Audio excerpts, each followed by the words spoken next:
HLP est un enseignement qui est conduit en fait par deux professeurs, un professeur de lettres et un professeur de philosophie. Et la différence de ces deux matières, c'est également leur complémentarité, qui fait la vraie richesse en fait de cette spécialité.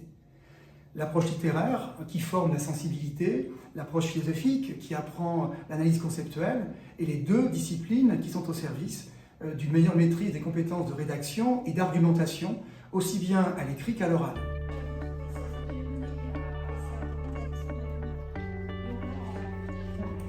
Le terminus, la mutation, c'est vraiment les mutants dans la littérature. Donc vous, Gabriel, votre grand oral, vous avez déjà une petite idée? Oui, comme un éventail. Parce qu'au début, j'avais que je voulais partir sur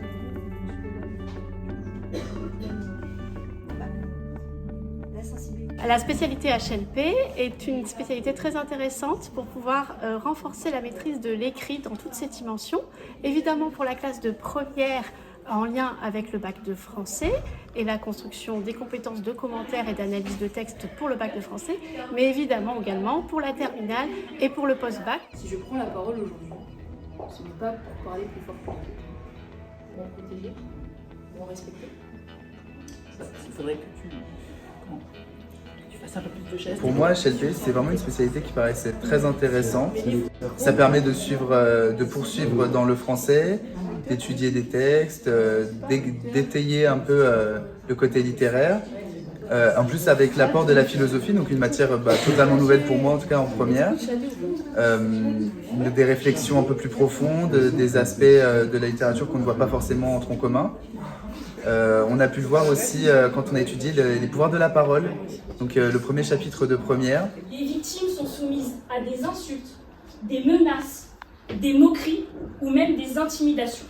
Et si le rap dérange, c'est peut-être parce qu'il dit trop fort la vérité. Donc on a commencé à écrire des discours, c'était très intéressant, on argumente, on donne notre avis, on cherche à élaborer des plans, c'est vraiment très riche comme spécialité. On est aussi allé voir une audience correctionnelle au tribunal d'Auxerre. Donc à partir de ce moment-là, en fait, ça a pris un petit peu tout son sens. Le fait de voir la parole judiciaire à l'œuvre et ce qu'on avait vu en cours, c'est deux choses qui se sont associées et qui ont fait prendre toute logique au cours, au final, que ce soit en philosophie ou en littérature.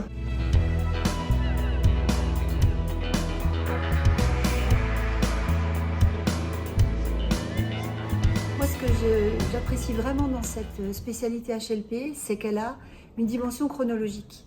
Souvent, les élèves apprennent des auteurs de siècles différents sans voir le lien, alors que pour cette spécialité, en première, on commence à l'Antiquité et on déroule le fil jusqu'aux Lumières, 18e siècle.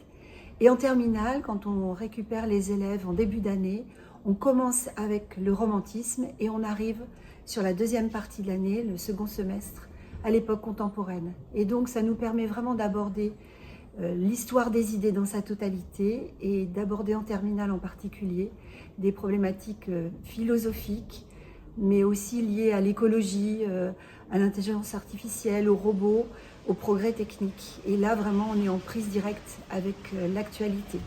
Selon moi, la spécialité HLP, ça m'a permis de m'épanouir et de grandir. C'est aussi une ouverture au monde avec l'apport des deux matières et ça permet de réfléchir en dehors du cadre scolaire aussi. C'est une matière super intéressante où on apprend plein de choses et à la fin on peut débattre, donner son avis, échanger et c'est pour ça que j'aime bien aller dans cette spécialité. HLP est une spécialité qui permet une liberté pédagogique. On s'appuie bien sûr sur les textes classiques, mais également le cinéma qui est extrêmement mobilisé. On permet aussi aux élèves de faire des concours d'éloquence, en particulier en première. Également des sorties au tribunal judiciaire pour appréhender le monde social extérieur réel.